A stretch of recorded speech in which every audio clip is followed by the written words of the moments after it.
Ansil, we have had Hall of Famers, icons, very famous people on our podcast and in my home, but we've never had a real hero like you. And I would just like to say welcome. That's good to know that I could be here. Well, it's with you all. Yeah, it's not easy for you to travel. You're 90 years old here soon, right? Yeah, I'm 90 now, the big 90. How are you doing with that age? Very good. I feel well, and I was never sickly in all my life. I always prayed for long life, but with good health. There's no use of being old if you're sickly. Right. Yeah. And you've always been pretty healthy. Oh, yes. Do you think that has a lot to do with growing up on the ocean and feeling that ocean breeze? Yes, and the clean air? I think so. I think that's a lot to do with it. Because you don't get the smog and everything come off the water, fresh, and that does something to your living and the type of life you live, the freshness of the seawater all the time. Wake up very early in the morning, see that great sunrise, and feel that fresh air. You'll never forget it. You're alive when you see that sun rising. Oh, yes. Especially on the ocean. I think a couple of things really stand out. And we'll talk about one and then we'll go to the other. Your 16-pound bonefish that became a world record 51 years ago. Wow. That's right. I mean, what do you remember about that fish? Oh, 1971. Oh, this fellow by the name of Jerry Lavenstein.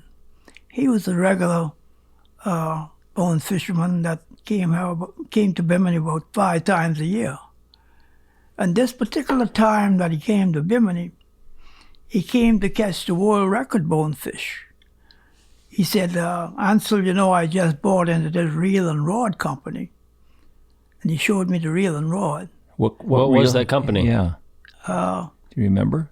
No, I don't believe he ever got it off the ground. He died too. He died so shortly after that. Mm-hmm. Yeah.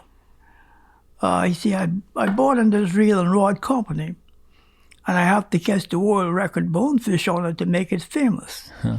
I said, Jerry, don't work like that. Not that easy, Jerry. Yeah, you can't buy a world record. Oh, not because you bought into a real company.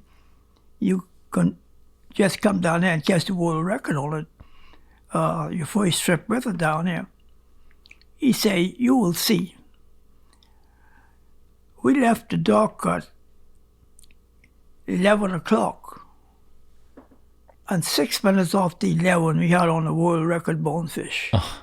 Could you believe that? The bonefish run, it was a ladyfish because it had big rows into it. That bonefish, he made the best cast of his life. It was 3 bonefish.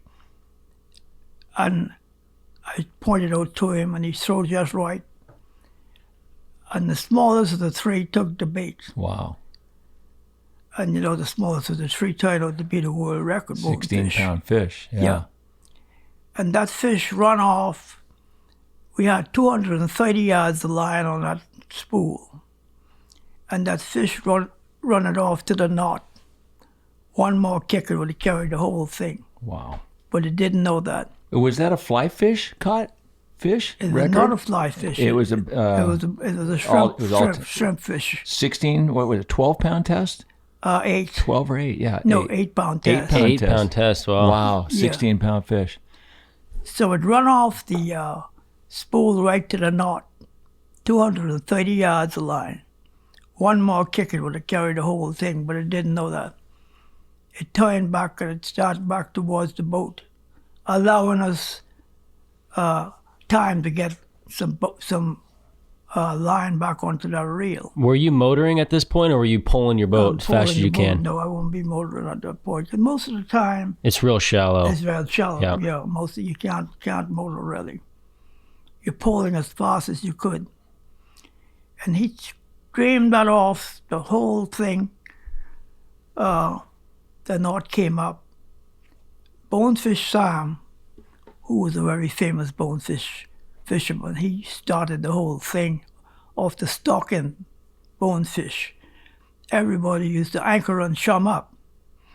Bonefish Sam really brought in the stocking and made it famous. And especially with the fly rod, right? Oh, yes. Didn't he teach you about the fly fishing? Yeah, he did. He taught me about all the fishing. He was not only a good shallow water fisherman, he was good in deep waters too. He would catch more red snapper than the other fellows around him and things like that. So I came underneath his teaching and his expertise.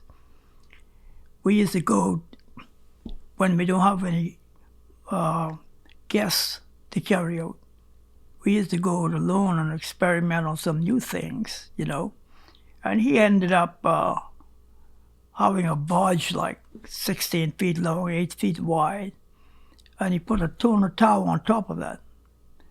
But it took two guides, to really pull that along. One fellow by the name of Brayman used to come to Bimini from Texas. He was an oil man, and he used Bonefish Sam and myself on the same boat to carry him out. He was a very good caster, and we could catch any amount of bonefish we wanted in a day with him. He hardly ever missed on a bonefish. Wow.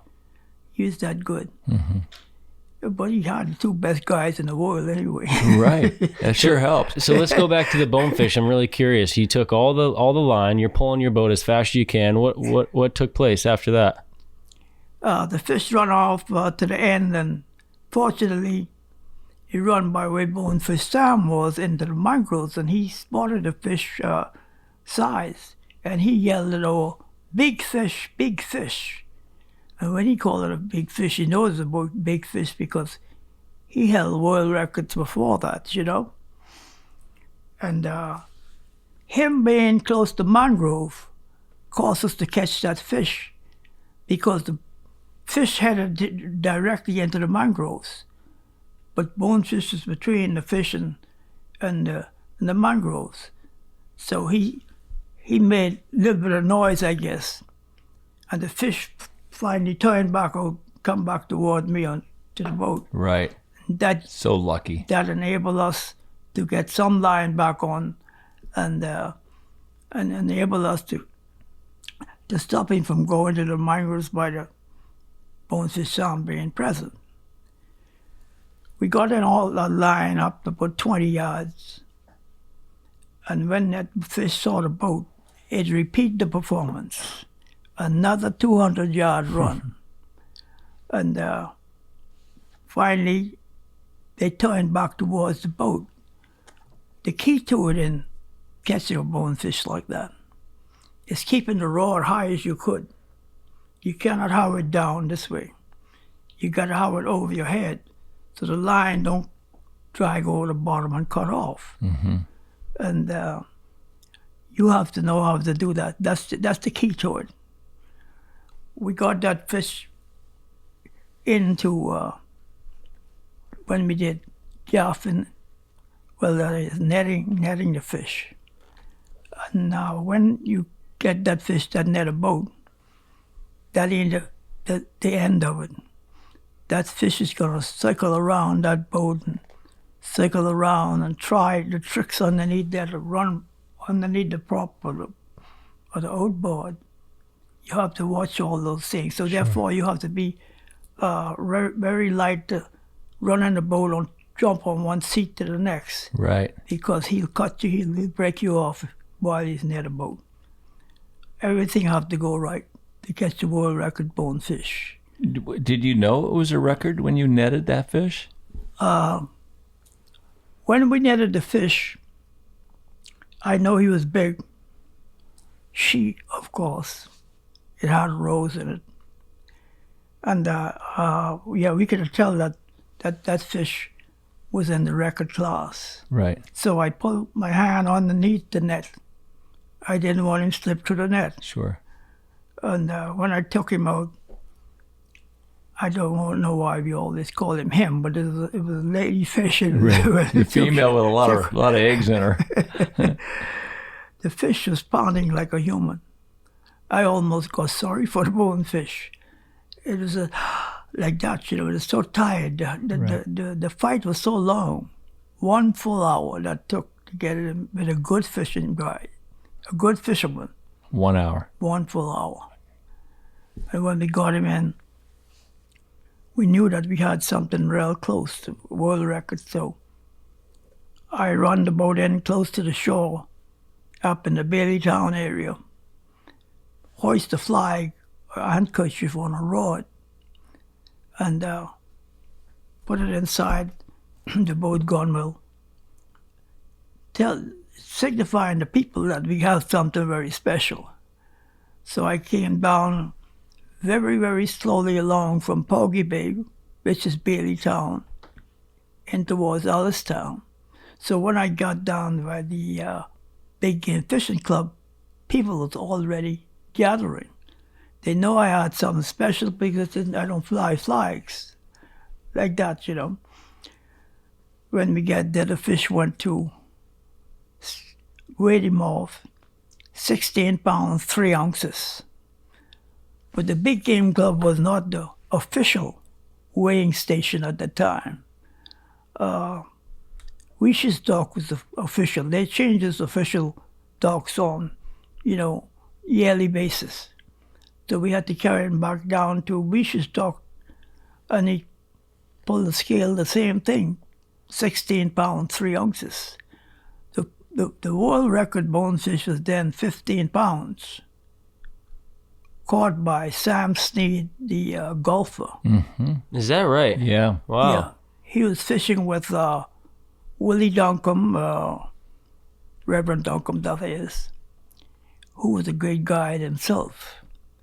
And if you'll notice the pictures that we took with the bonefish weighing world record numbers, if you notice the pictures, Bonefish Willie is also in those pictures. We could not get him out of the pictures.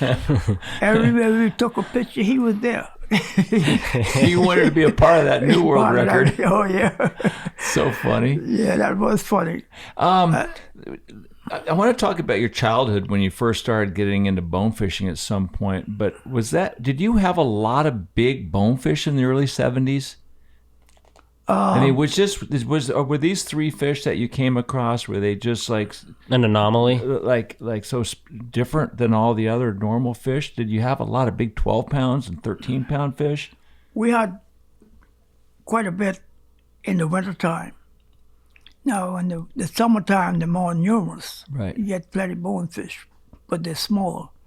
In the winter times, you get the Big ones. The big ones with the singles and doubles and the triples.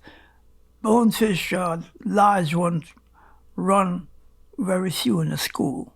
A real big one might just be alone. Right. So that's the way they operate.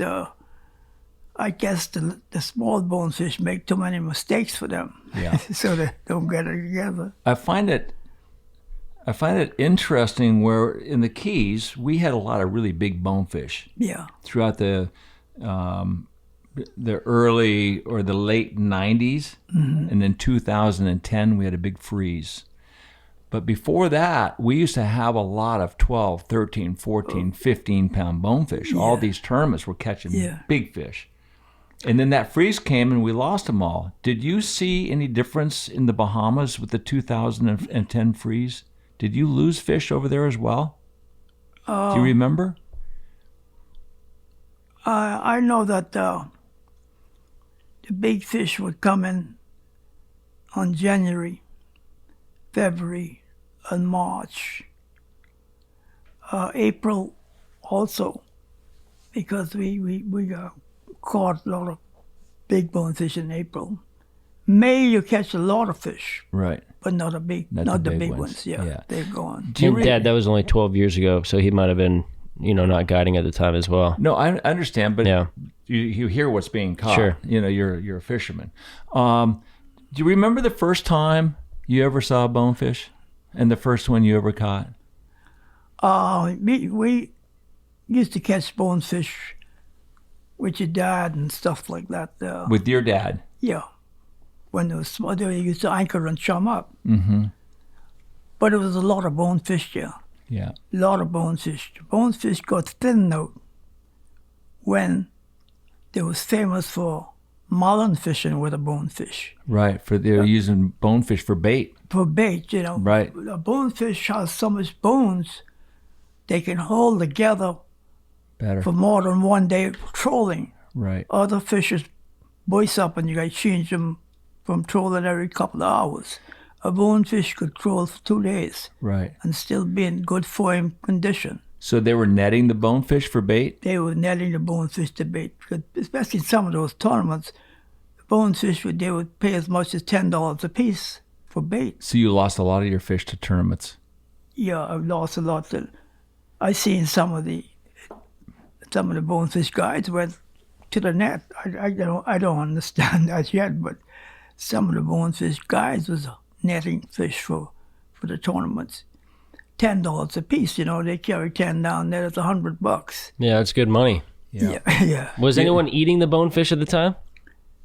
Oh, the big ones, everybody is speaking for a bonefish. Please bring me one to eat. They're very tasty, but they have a lot of bones. Sure. Bones through them seems as if they ain't holding on to nothing. It's just straight through the meat, Right. especially down to that tail part. Interesting. Yeah.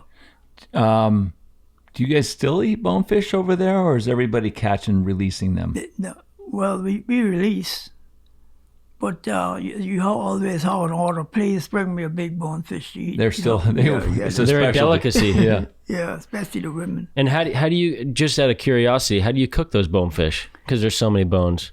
Well, they split them all open from the back and lay them open. And you do make one or two scotches lengthwise, not across, lengthwise the fish. Right. So you can put in your hors d'oeuvres before you bake them. You just put, it'll take about 20 minutes to bake him. Yeah. Yeah. Oh, To bake them.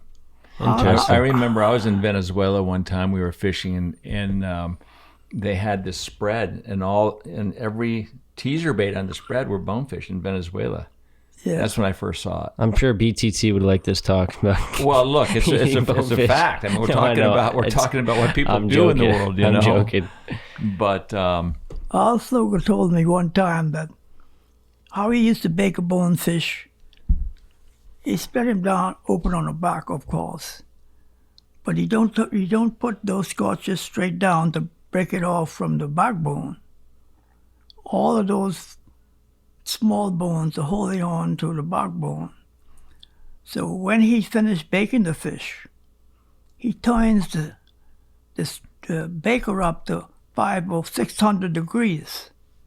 And he said what would happen is the bones would rise up and that different hot degrees hit them. And he had a way of pulling, and all the bones are stuck onto the backbone. He has a way of just about pulling out all of the bones on one shot. oh wow, do you still eat bonefish? When was the last bonefish you ate? Come on, you got to be honest with was us. last now. week. No. Long time ago. I hardly ever used to eat them myself. I had to bring them in for other people. Right. But barracuda is a real big delicacy too, right? Yeah, except for one killed my daddy by eating the poison bonefish. Your dad died? died By eating from the ciguatera. poison bonefish. Over here in Miami Hospital. It's terrible. Yeah. It when you have a poison bonefish, the things would go wrong with you. You have to you scratch yourself. If he's really poison, you'll scratch yourself into the bleeding. That's how much it itches. So you don't want to really get poisoned with a bonefish because Or anything, really. the consequences, they give you gripe and Right. the sores break out on you, and a real bad one. All don't be bad. Some people that get poisoned from a bonefish. I know of a couple of fellas that's was around Andres mostly, get poisoned with bonefish, go to the hospital, and tell their family, don't throw away the rest of that bonefish out of the pot. I gotta eat the rest of that when I get well and come back. Oh, God. Oh my gosh. My God. That's how much they love a bonefish. Wow, that's crazy. It's like escargot or some sort of caviar. Your life, once you became a fly fisherman, did you remain a fly fishing guide only? No, You did both. both of them. Yeah. Yeah. Now, did you venture offshore at all? No, never went to offshore. Just a bonefish Just guide. a bonefish guy. Why is it that many bonefish guides in the Bahamas have their name attached to bonefish? Bonefish Sam. Bonefish Sam, Bonefish Tommy. Everybody's I wasn't a bonefish Ansil. I was just Ansil. you were legendary bonefisher. But bonefish obviously are really very important to everybody over there. It's a real mainstay not only in making money, but for so long, I've seen videos where villages would go out and net hundreds of bonefish to eat, Yeah. and they can't eat them all, so they would dispose of them all. But now I think, for the most part, a lot of theirs in the Bahamas is protected, if I'm not mistaken. Yeah, it was protected. They were supposed to be protected a long time before they stopped catching them to eat. Yeah, there was always protected, but the rules was not carried out. Right. Yeah. Yeah. I have a question for you, Ansil. Was it prestigious? Was there a lot of pride with the name Captain? You know, if you were a guide and you were Captain Ansil, was that prestigious? It is prestigious. Yeah, if you're the bonefish guide, like we said a while ago, you becomes Bonefish Sam, Bonefish Willie, and things like that. You become, that's almost an honor.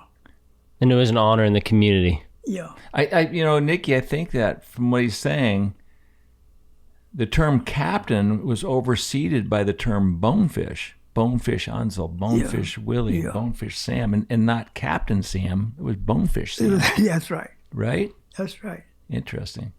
Very interesting. So you're Tarpon Andy. Okay, we'll go with that, Nikki. We'll go with that, El Carpo. When I first started the bonefish, all the sharks around now to get them, you could hardly hook a bonefish without a shark chasing him. Now, a shark chasing a bonefish, he cannot catch him alone, one-on-one. Right. They would have to herd him. They would come, you have to have with 4, 5, 6 sharks, and one come from each direction and get him in the middle, and they herd around him like that. Then they'll get him. Up into a shallow area? Up in the shallow area. But one-on-one, you wouldn't catch him now. So much sharks there now, it seems as if the shark is at every bonefish you hook. It's almost So sad. Sharks. Right. Yeah. We see that over here in Florida also. You do? That's a topic everyone has been talking about. Everyone we've had on the podcast talks about the shark problem. Yeah. Everywhere. And when I first started fishing, there was no shark problem at all. For my first 15 years of bone fishing, never had a shark come out of bonefish. But Were they killing sharks back when you were younger? Is that why there were not so many? No. Like I know here in the States and in Florida, there was a lot of longliners, and the longliners actually caught a lot of these sharks. Oh, so I there are see. not so many. No. So in the Bahamas, I was just wondering if there were longlining over there. No.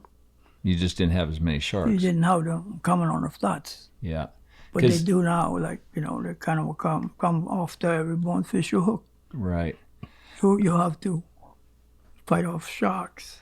So it's so sad because I was speaking to one of the big guides in Key West last week. He was saying 50% of the fish he hooks are killed. 50% are killed to the sharks. Oh, we don't have it that bad. Yeah, it's bad. But I had some encounters with not only the lemon shark, which is the one they're talking about mostly, Right. but with the tiger shark.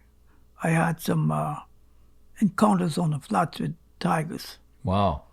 Now, a tiger shark would attack your boat on certain times. Has your boat ever been bitten by a tiger shark? Yeah. Not only that, they're taking the prop sometime. Install the engine, I don't know if you don't watch it. But I remember one time when I was catching one of the real big ones. He came in and he grabbed the prop, installed the engine out. Wow. And I figured out, and almost dragged the engine off the stern. My stern came off from the stern post about 2 inches. So if he wasn't successful in getting the motor the first time, he comes back and grabbed the prop again. And he ain't gonna stall it out this time, because when he grabbed the prop, I'm gonna put it wide open in his mouth. And he'll have his way cut out for him. It's such an amazing life that you've led, because you were also a big boat builder. Your family had been in the business for 5 generations. Yeah. Let's talk about that, because I think as I read, you started building boats when you were 15 years old. Yeah, the first one alone, I was 15 years old. But how'd you know how to do it? all of my family was boat builders. My dad, my uncles, and I came up in the workyard where they used to build boats. So you helped them. I had to help them, and that's how come I was able to build one from such young age, because I helped them from young age. Sure. But mainly the Saunders family was all boat builders and carpenters. And they built not only bonefish skiffs, but they also built big boats that was freight boats. Go to the United States and bring back big numbers of freight at least once a week. They depended on that. Is Tyrone a boat builder now? Sorry to say no, because Tyrone, what are you doing? Tyrone. He's your driver. He's your driver this week. He came up in a time when you live away from Bimini mostly. Right. Nassau. He was born in Nassau and grew up in the United States was part of it. Right. Now, your 5 generations that were all boat builders, were they all in the Bahamas, or were they building boats elsewhere?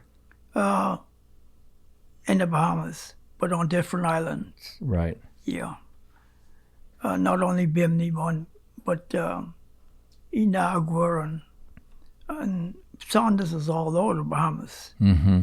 So they built a lot of sailing boats. My building of boats was for outboard engines. Right. But my dad could have built Anything. Anything. And right. Big boats that are close to 100 feet long, Right. Because it's not that he couldn't build them bigger, but we didn't have the ways and the place to build them that you could have move them after you built them. After you build them. Sure. Now, are you? That was a big thing too. When you launch in one of those boats, the whole island turned out, and you have a lot of drinks and eats. It's a party. A celebration. Yeah.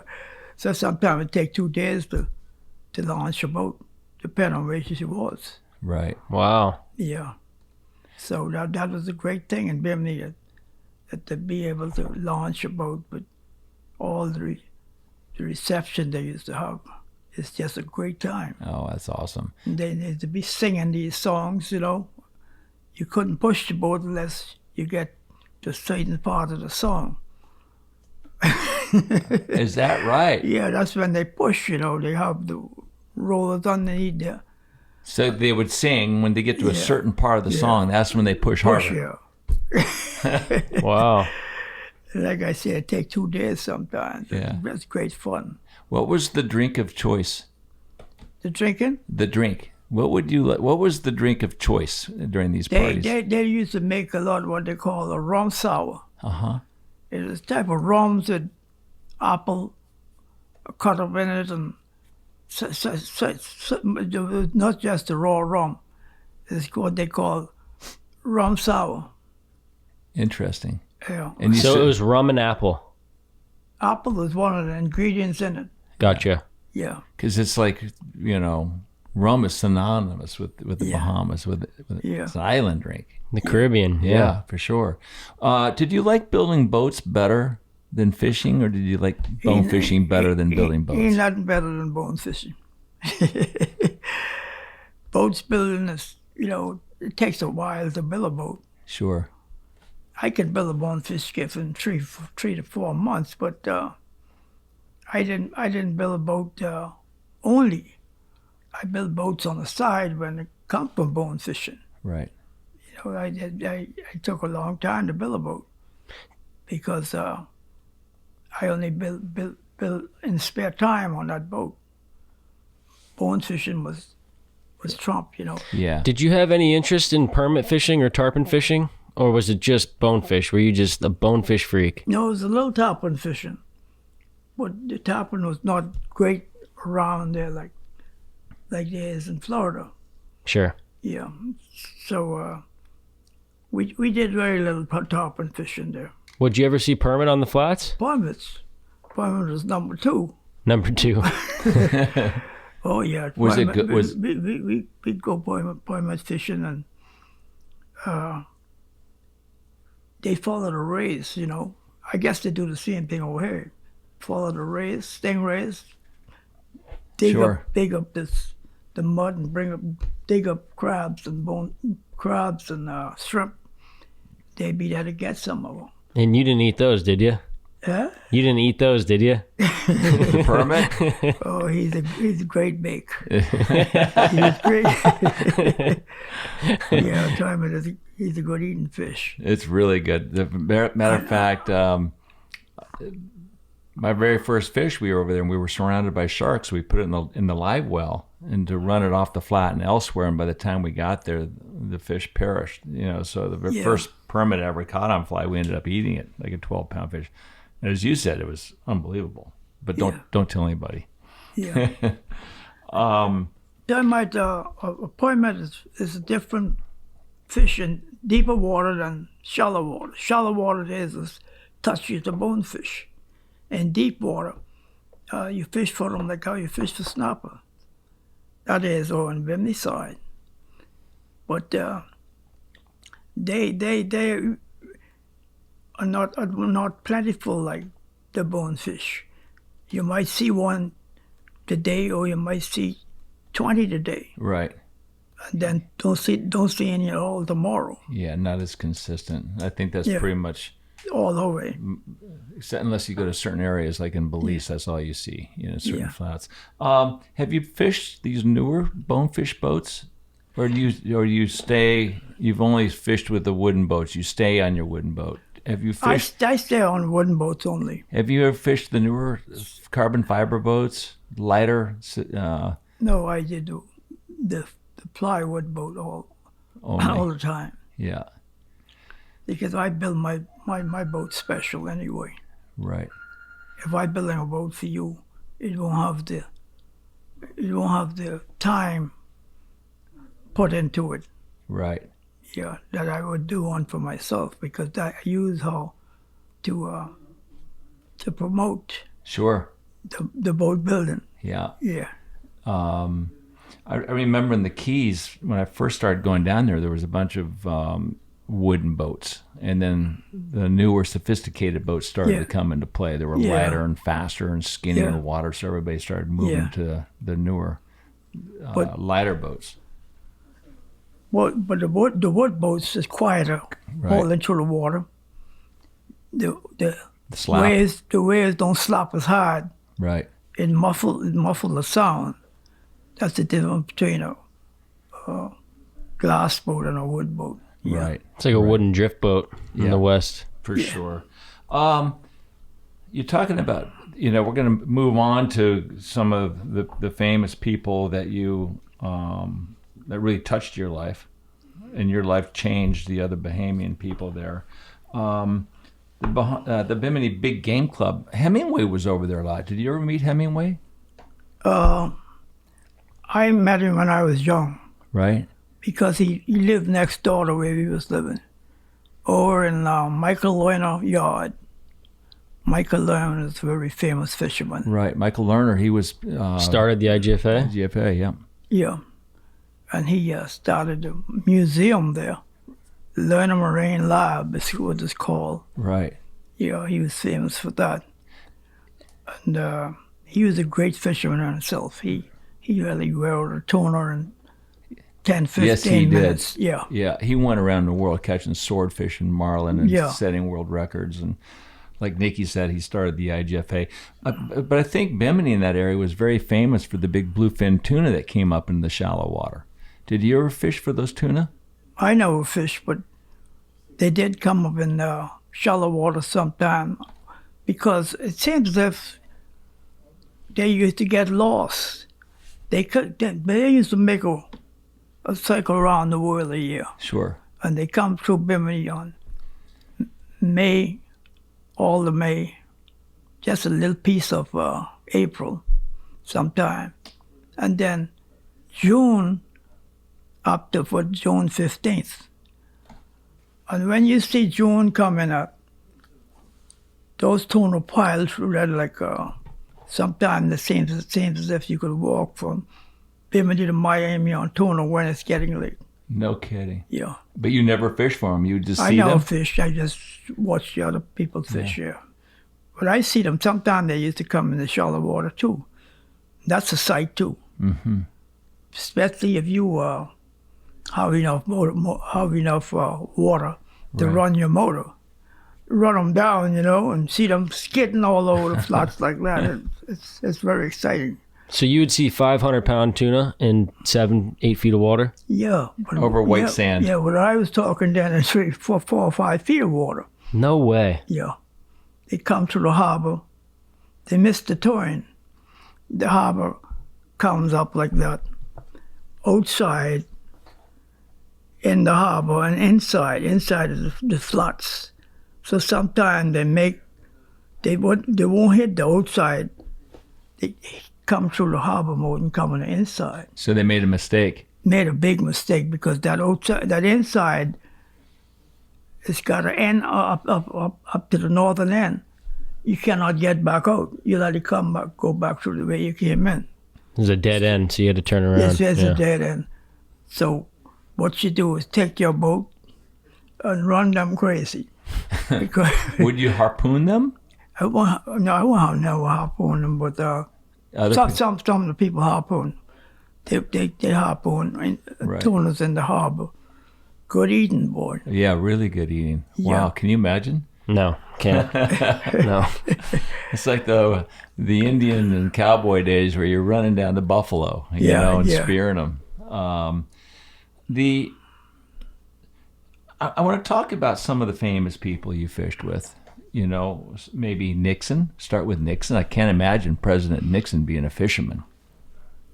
No, he wasn't a real fisherman, but he did go in the boats, Yeah.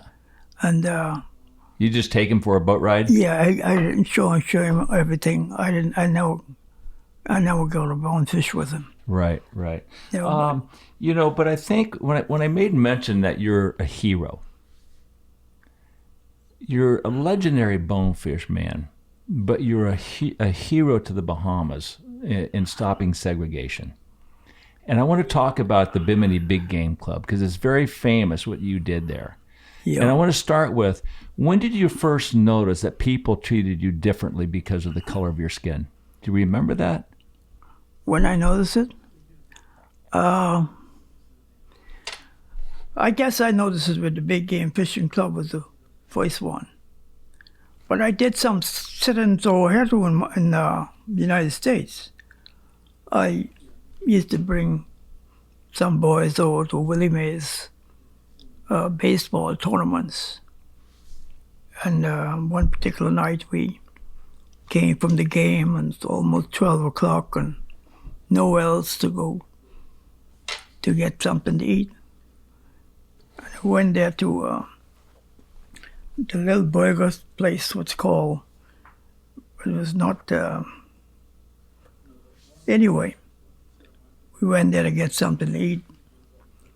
And we said, I went and sit on on one of the stools. And the fellow said, don't sit there. So I said, I can move to the next one seat. I don't see no water in the seats. So I went to sit in the next. He said, don't sit there either. So I could see you all these troublemakers. So he went and called the police. And the police said, what's going on in here? Asking me that. I said, I don't know what's going on. All I came to ask for a dozen hamburgers to go. And they went and get you all. I don't know what they got you for. But then he caught my accent, that I didn't have an American accent, like the other black people have, you see. Right. So he said, go ahead and serve them because they don't know no better. They're from Nassau. Everybody who was Bahamian was from Nassau, don't care which island you was from. They never say you was from Bimini, you know. They don't know no better. How old were you then? I was early 20s. Okay. And 30s. So that's the first time you noticed that, but not in the Bahamas before then. But you know, Bahamas had it pretty bad. On Bay Street, the black could not own a piece of property on Bay Street in Nassau, and they couldn't sit to the restaurants that was on Bay Street, Nassau. So it was very early. We had segregation there. But what was very, very, very lonesome was that I went to the Big Game Fishing Club for 41 days in a row without being served, trying to prove a point I couldn't get the other boys to risk they doing that. So I had to do it alone. And I went for 41 days back to fishing in the afternoon without having lunch, because I sat there from 12 to 1 and had to go back fishing, and nobody came to serve me. And even some of the workmen with the waiters and waitresses, even they was not on my side. They said his mouth would drop off before we serve him. His what would drop off? His mouth. Yeah. They're not gonna serve you. Right. So I did that for 40 days is a long time. And then what happened? Then they had some dignitaries come from Nassau. Part owner of the Big Game Club, one of them was. So I said, well, we're not going to go with Martin Luther King methods tonight. We can use Malcolm X methods where you don't get served. And that message went around to all the people at the Big Game Club. We are coming there, and I don't know if just we were being able to carry the things I had in mind to do. So if they don't serve us, we'll break the place up. Now that only was talk, but that wasn't going to happen. So they heard that we was going to be there tonight. I told all the boys to wear a jacket, don't let that be the reason why they could not serve you. So you want to... Because there was a dress code, so everybody had to have jackets on. Okay. Make sure to do that. And we went in there, and they served us like kings and queens. And from that point on, it was open. From that point on, you could that was broken. You could go and sit anywhere. You must have really been celebrated at that point, because it was you. Yeah. It was you that broke this whole segregation thing with the Bimini Big Game Club. Yeah. Did that openness spread throughout Bimini at that point? Oh, yeah. So everybody started to accept. Yeah, they was almost frightened for me, because the police was not on your side. You know, you disturbing whatever. So you had nobody on your side.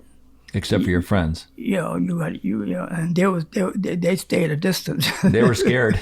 Yeah. What would have happened if they wouldn't have served you in your 41st luncheon at the Big Game Club? Were you prepared to? We was prepared. The night we break that, all the boys put on jacket, and I tell them what we could do if it didn't happen. The manager told them, everybody to serve us. They don't want a disturbance, because they have dignitaries down here from Nassau, and they don't want no kind of disturbance. But after we break the neck of that thing, and I wanted something to eat half the time, we went into the captain's quarters. Yeah, we had the captain's quarters there. When that's what they call it. That was the segregation part of it, because that was aim against the blacks. But after we break the neck of that, we wasn't too happy sitting in the back there with the gas itself. We stopped going in there with the gas, because we only wanted to know that we had equal rights to be able to sit in there. Mm-hmm. We wasn't interested in have to sit in there. Right. You just wanted to know that it was going to be okay if you wanted to go. Yeah. When did you first think of I wanted to level the playing field? Is that about that time? Yes, it was during that time. Yeah. You went in there, but how many years did it take you to feel really uncomfortable and bad? And because all of a sudden, you just don't all of a sudden overnight walk in and say, okay, I want to be served. Yeah. How long were you thinking about this? How long did it bother you? It bothered me for a long time. Now, Dr. Martin Luther King Jr. came there to write the Nobel Prize acceptance speech. And he wanted someplace real tranquil to do this writing. So they engaged me to carry him someplace real tranquil. Was this after you made this big move at the Big Game Club? Is this after you guys got accepted in there that Martin Luther King came over? Yeah, this was after. After, okay. Yeah. So I carried King out there, and he made remarks of how great out there was. He said, "So Ansil, it's so peaceful out here. I could see God in everything out here. The mangroves, the fishes running under the mangrove roots, birds overhead, tide trickling by. So great out here." He said, "I feel as though I could almost reach out and touch the face of God."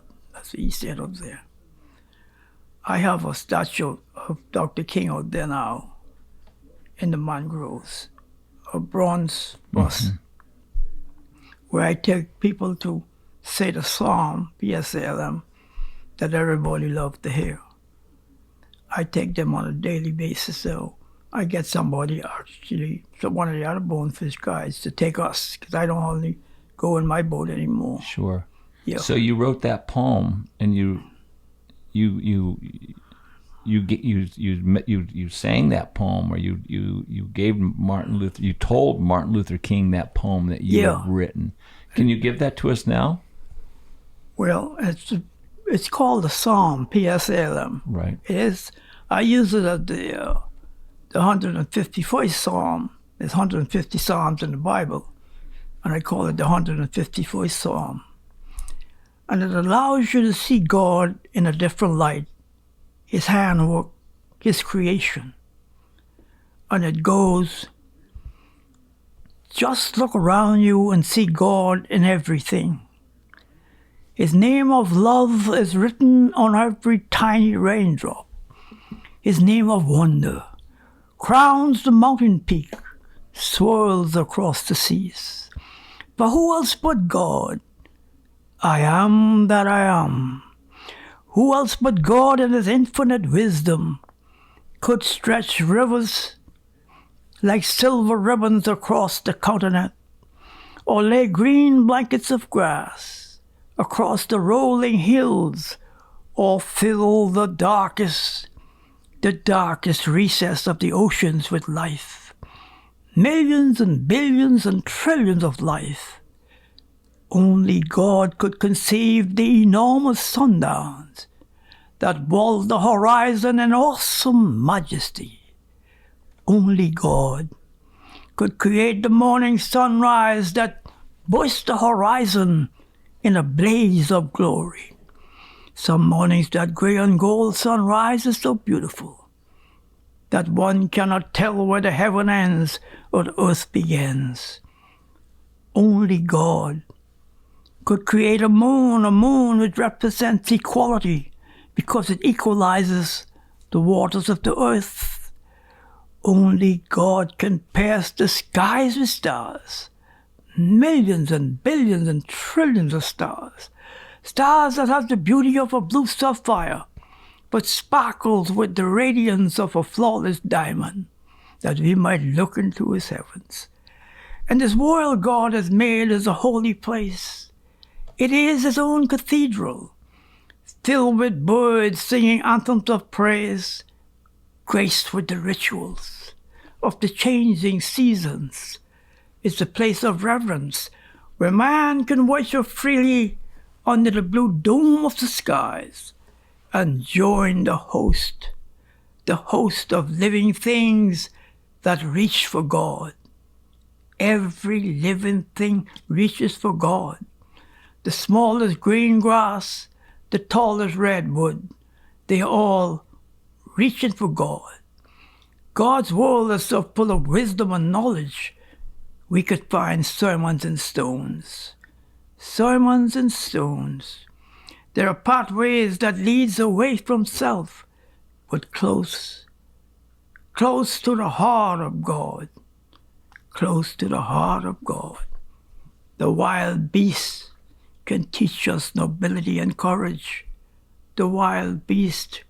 We can learn humility from the violets, steadfastness from a star.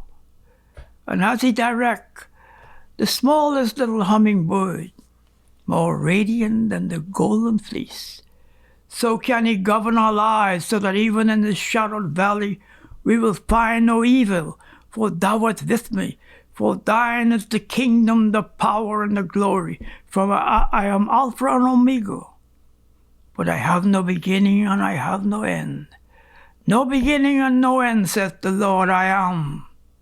I am from generation to generation to generation. I have no equal. I have no equal, saith the Lord, I have no equal. I am from everlasting to everlasting. The earth is the Lord's and the fullness thereof, and all, not some but all of the cattle on the 10,000 hills are all mine, saith the Lord, because I made them all. I made them all, saith the Lord. Out of the deep I called the dry land. I spoke the word, let there be light, and the darkness disappeared. And there was light. And evening, the morning was the first day. Man I made from the dust of the earth. Woman I made from man. But the universe I made from nothing. From zero I made the universe. With God, nothing is impossible. When God created the universe from nothing, He destroyed the impossible. Destroyed the impossible. God is the greatest. God is the greatest. God is the greatest. His greatness cannot be fathomed. Cannot be fathomed. 414 years before the Son of God was born, the prophet Isaiah looked down through the centuries and he raised the question, Isaiah 63:1. Who is this that cometh from Edom with dyed garments from Bozrah?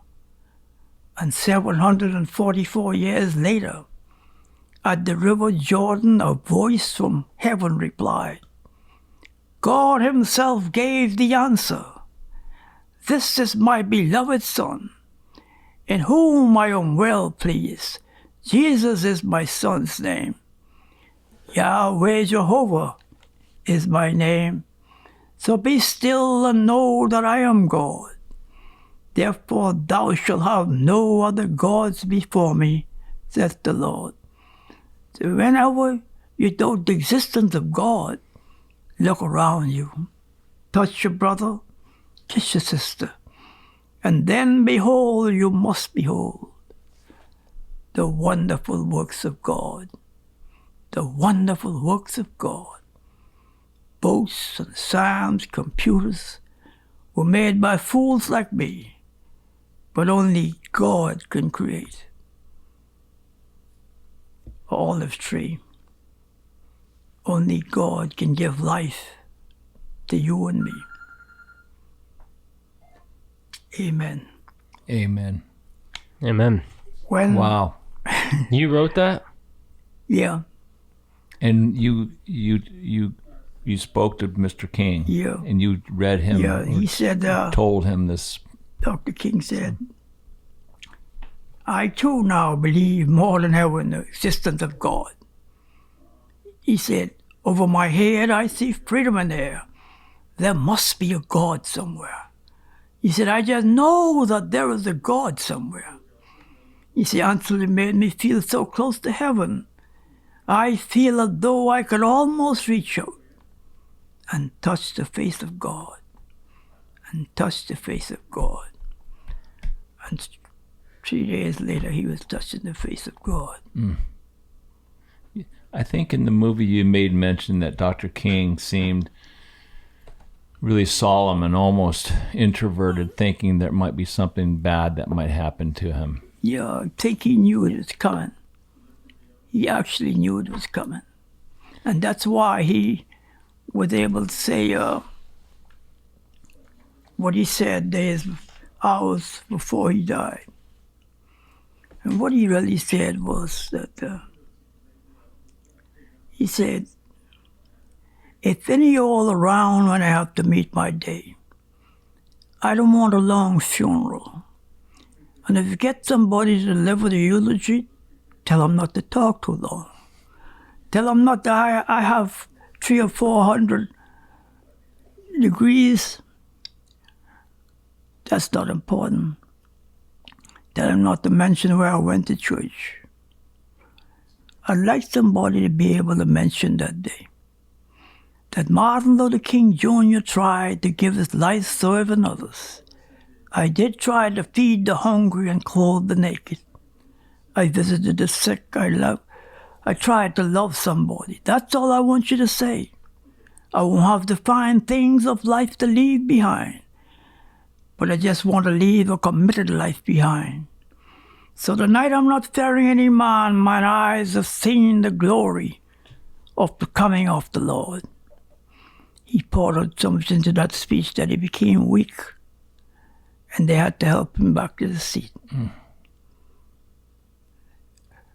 And 2 days after that, he was dead. What did you think about when you heard he had passed? Well, when I heard that he was shot, I was just sitting there getting ready to eat supper. And I couldn't eat anymore when I heard what happened. I don't believe I eaten 3 or 4 days after that. We couldn't believe it. The man whose eyes are so gentle and fighting for the good of mankind. That's what he is for. The good of mankind was slaughtered for hatred. And it's hard to really talk about it. I see you still have pain. Yeah, it's there. How much hatred did you have in your heart during this time? Well, I didn't have too much because of what he said, you know. He said well, we should all love one another and strive to do good things. Well, you did a lot of great things, Ansil. I mean, you were talking about level the playing field, and you started, this Boys and Girls Club. I think in the 50s, you were 21, 1953 or so. You started. Yes. The Boys and Girls Club, and then you became, the independence. Oh yeah. Of the Bahamas, didn't you? Yeah. When we was going independent, it was something new happening. Now, when you're talking about going independent, you're talking about you're on your own. You're not under England anymore. You're under England to a certain extent, being a member of the Commonwealth. But you're on your own, and everybody figure we can't go on our own. Cuba can take you over. Castro can take you over. Yeah, you were worried about the consequences. Yeah. So we couldn't get that from older people. But when we went independent and we had to set up, they finally started to accept it. When we went independent, I arranged with some paratroopers from California. A man, with the name of, not Oithel, I'll remember in a little while, he used to train paratroopers for the American government down in California. But he had a home in Bimini, and he used to come there very often. He liked diving also, besides jumping, and had it arranged where he would, on the day we was going independent, and we had the big celebration, everybody arranged for them to come down by the basketball court. And 3 of them jumped up there with the different colors of the flag, black, turquoise, and yellow. They trailed down those 3 colors in smoke. I don't know if they got another name for it, but they came down trailing the colors of the flag. And they were so good with all the hundreds of people out there by the basketball court. They landed from 3 miles up. They landed bullseye on where we jumped the ball from. How cool is that? That was great. They got an applaud, how that was. They brought down the flag, presented to the commissioner and our representative. The new flags, you're bringing down your own country flag now. Right. The Union Jack would be sent back to the Queen, right. And you would have your own Union Jack. Right. And that happened there. I arranged for all that to happen. That came out good. We were one of the only, what we call, out islands at that time. It's Family Islands now. Mm-hmm. So we arranged that to be present there. Right. Were you ever in fear of your life? Because around the world, there was a lot of problems taking place in that window of time. Nelson Mandela was put in jail. Dr. Luther King, Malcolm X, there was a lot of rebellion in the 60s. Yeah, but that set in the 40 days to the Big Game Club. that was a little frightening. I heard some threats around there, you know. Right.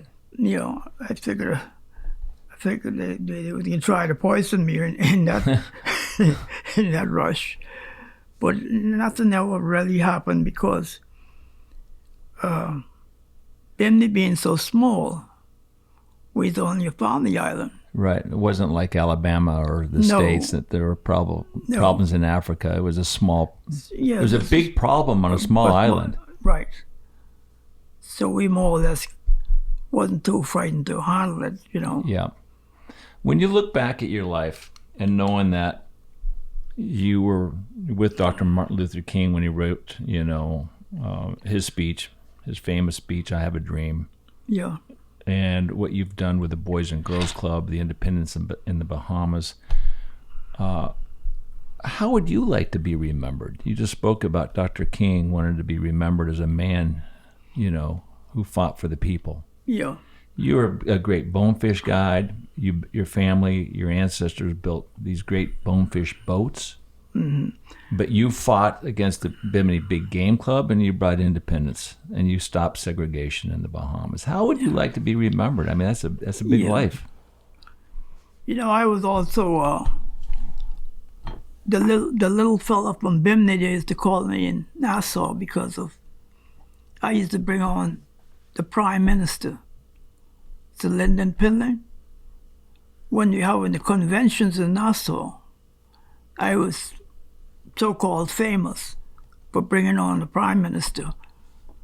Your introduction of the Prime Minister got to be, the introduction is sometime better than the speech. And it is always, who going to bring on the Prime Minister this time? The little fella from Bimini going to bring it on again? That's what I come to hear. I was no, they're number one in that. I used to make, in some of that introduction, I seen a woman one night, laid down and rag her clothes off. That's the kind of frenzy they used to get in, you know. So I was famous for that. But how would you like to be remembered? You're famous for a number of things. Yeah, that's when somebody after you pass, they say, Ansil Saunders was. Finish that sentence.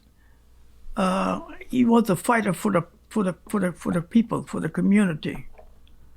We had a fight in the Bahamas, whereby we couldn't eat here, couldn't eat there. You couldn't get certain business there or here. Bay Street was one of them. I went to Bay Street one time and tried to get a place. I used to sell jewelry at one time. Jewelry was very, very good business in the Bahamas. Everybody wanted jewelry. But I had a big robbery. Cost me to get out of that. An inside job. Left the place open, left the safe open. And everybody carried all the jewelry, and I just rack it up. That was in Nassau. I was living there then. But I like for people to remember me as,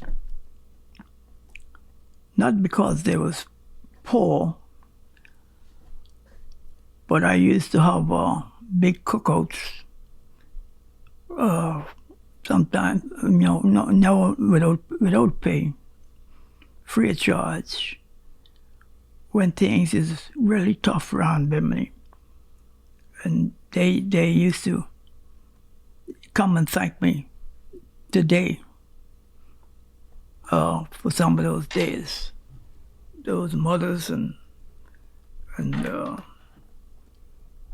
children, especially around holiday times, Christmas time, that put on the Christmas carols and loudspeakers all over the island. And somebody who wanted to keep Bimini abreast from being left out, a lot of us was behind what was going on. So I'd like for them to remember that I was one to try to keep them abreast on what we needed to do to become first-class citizens. It was very important in my life that they was able to at least some of them was able to come and thank me. We had just 3 weeks ago, I'd say, we had a big function in Bimini where the people came to thank me.